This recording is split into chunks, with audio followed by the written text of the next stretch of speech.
Good morning, Brandon, the Unique Treasure Freak here. It's a Thursday, and I'm going to start hitting the estate sales. Estate sales are usually good to go to on Thursdays.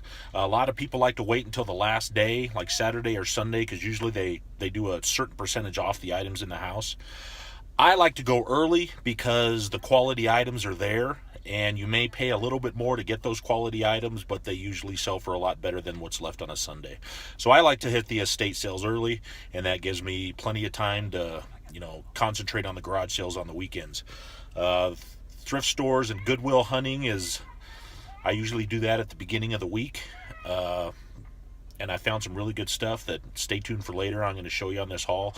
I'm going to make a video for basically today and tomorrow, and I'll show you some of the places I'm going to, and we're going to hit up the estate sale now. I got my partner in the back. Danny, say hello. Look at what? Captain American Iron Man. Captain American Iron Man? Yeah. Yep, he's ready to go. Let's do it. Getting some questions about the difference between estate sales and garage sales and moving sales. So an estate sale, basically someone in the family passes away, and basically everything inside the house is up for sale. Usually they have a professional estate company come by. They price everything out, a little bit under market value, and basically the entire house is up for sale. The furniture, the collectibles, everything in the house.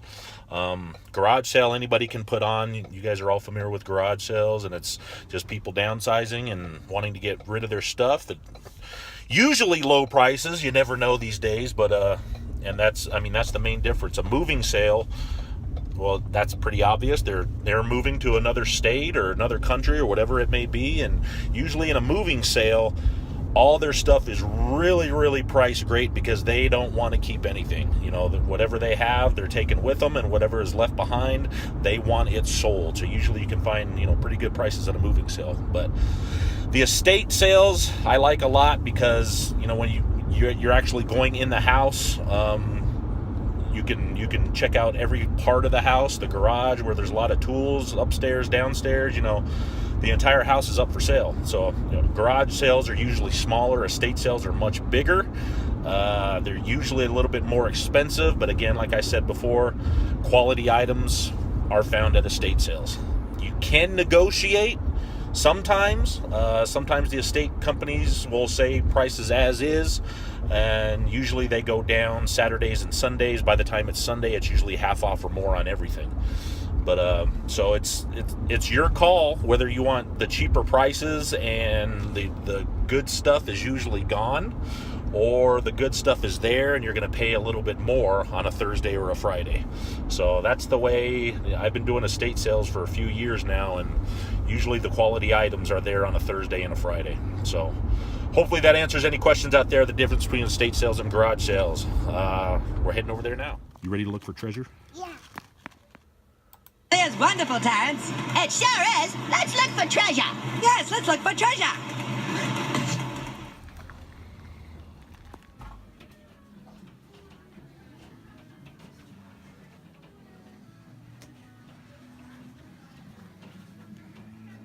Want some Barbies, Daniel? No. Why not? Because I don't. Yeah, you do. No, I don't. Because I don't like them. You don't like them? No. As you can see, 60, 25, 75. These prices, you can't make money on them. So this is the bad side of coming to a estate sale early. What do you think, Daniel? Want a Barbie? No. Score. Nice. But look close.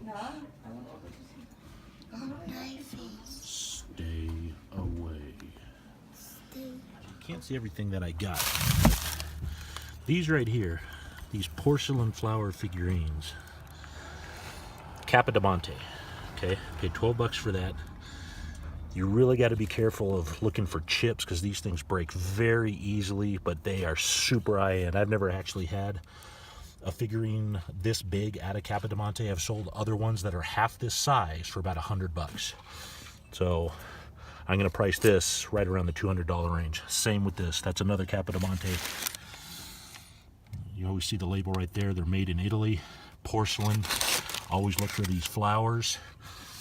And I mean, those two items alone, I spent $80 on everything, which is stepping up, you know, because like I said, estate sales they're expensive right off the bat, but those two items alone are $300-400. And I got, you know, these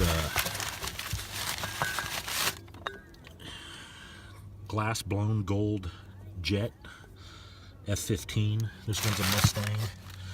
And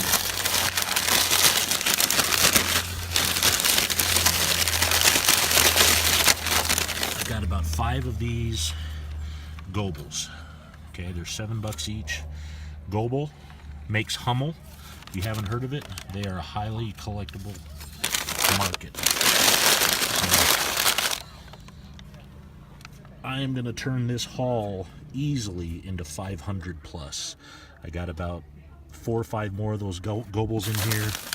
I got another unicorn piece that I'm not going to take out because it's too fragile, but this was big, and this is what can happen when you get in an estate sale early. You know, a lot of things I showed you in there were expensive, but these Capodimontes, obviously, they didn't know much about. So, next stop. Okay, so something really quick about figurines. A lot of people pass them up, and I find that they can sell for big bucks on eBay and Etsy. They really can, but you really have to know what you're doing. Look for Goble, look for Hummel. Goble makes Hummel. I'm going to do a video later on down the road that breaks down Hummels. There's actually like 9 generations of Hummels that you got to look for, but when you find a Hummel, it'll say MI Hummel right on the base, and on the bottom it's going to say West Germany, it's going to say Goble, it's going to say something on the bottom. If it doesn't have any label at all, it's a fake. Most figurines that don't have a label on the bottom, you don't want to mess with. The high quality, highly collectible, the ones that sell for big money will have a label, will have a country. Look for brands like I just bought, Capodimonte, a great brand. Hummel, Goble. Look for Lladro, Lladro. They're made in Spain. They got like a bluish, purplish, white finish on all their figurines. A lot of them come with boxes and COAs. Huge money there. Other one, Royal Dalton, is another great brand of figurines that are highly collectible. Danbury Mint, Franklin Mint, they make some great figurines. Basically, if you pick up a figurine and look at it, if it looks cheaply made and it doesn't have a label on it, if it does have a label that says made in China, stay away from them. When dealing with figurines, they are condition sensitive. You have to look for chips. Even if you find 1 or 2 chips, you don't want to mess with it because it will get returned. Collectors that go after these high dollar figurines, they want them 100% flawless. So condition is very important with figurines, and I think that's why a lot of people don't want to mess with them.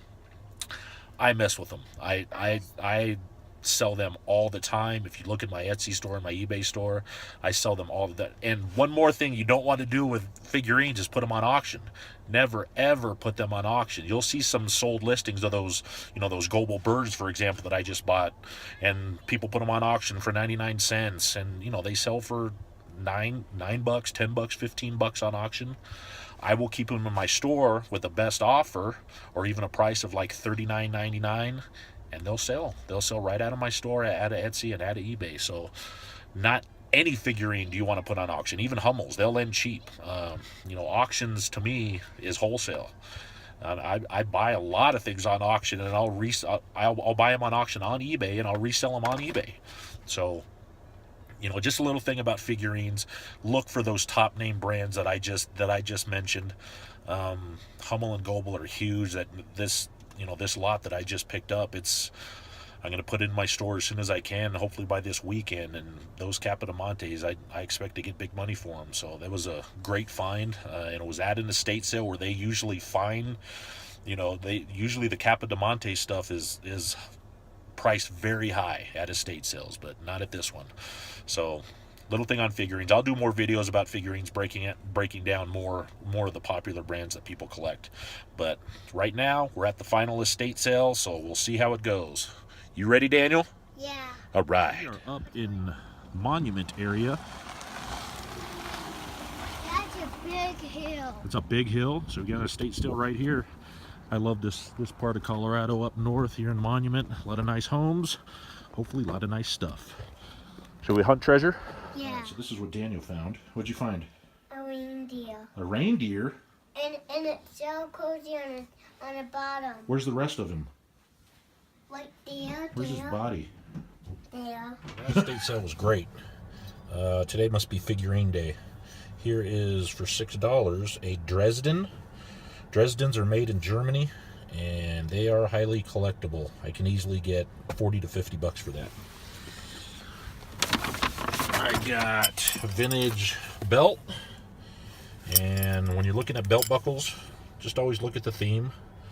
That's a 1980. It says 1889 to 1989, but cowboy theme, mountains, pretty awesome. Solid brass. And there is the company, solid brass, but I mean, it has the belt on it. That thing will sell quickly for 20, 30 bucks. Nutcrackers. You got to really know what you're doing when you buy nutcrackers.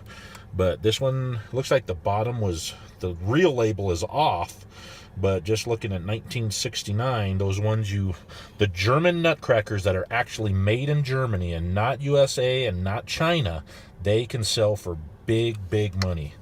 So I took a risk on this. It was only $5. I have sold German-made vintage nutcrackers for as high as $80 to $100.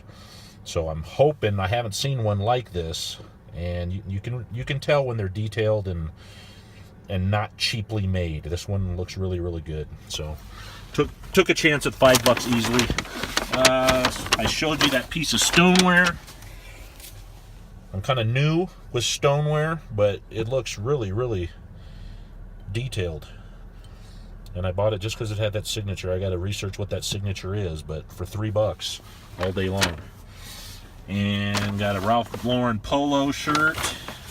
That'll sell for 20 bucks. And another vintage shirt that I'm hoping to get 20 bucks for. They were $2 each. This guy, I'm gonna have to research. Though this guy looks like one of the 1970 Capodimonte figurines that can sell for $200, $300, $400, $500. I mean, look at the detail. There's no chips on his fingers.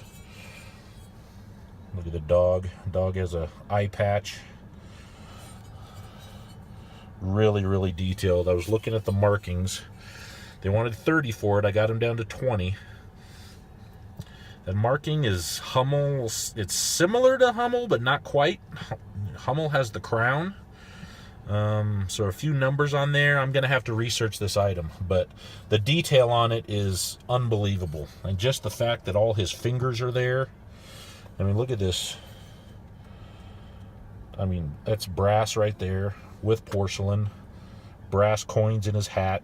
I mean, really, really detailed. So I got to do some research with it, but for 20 bucks, I guarantee this thing is over $100. So this was a good haul. Several $100s in this haul, and these estate sales have been great today. All right, we're gonna get some lunch, and then we're gonna go home. And what do you want to watch? John Horns. The Jun Horde. What's that? And the Beastmaster. The Beastmaster. We're gonna go check out the Beastmaster, and do you guys remember what the Beastmaster named his large black panther? Do you remember? And now I have strength. Your name is Huh? Your name is Your name is what? And now I have strength. Your name is Oh. So that was the estate sale run for today. Hopefully you learned a little bit about figurines. I'm going to do some more videos about them and get really more thorough into the really expensive ones. But estate sales are awesome. And like I said before, I like to hit them early. Tomorrow I'll be hitting some. I'm going to concentrate on just the garage sales. So I'll probably throw out another video. I was going to combine the two, but it's going to be way too long. So today will be estate sales only. And tomorrow I'll throw out a garage sale video. And hopefully we find some more treasure. Talk to you then. God bless you all.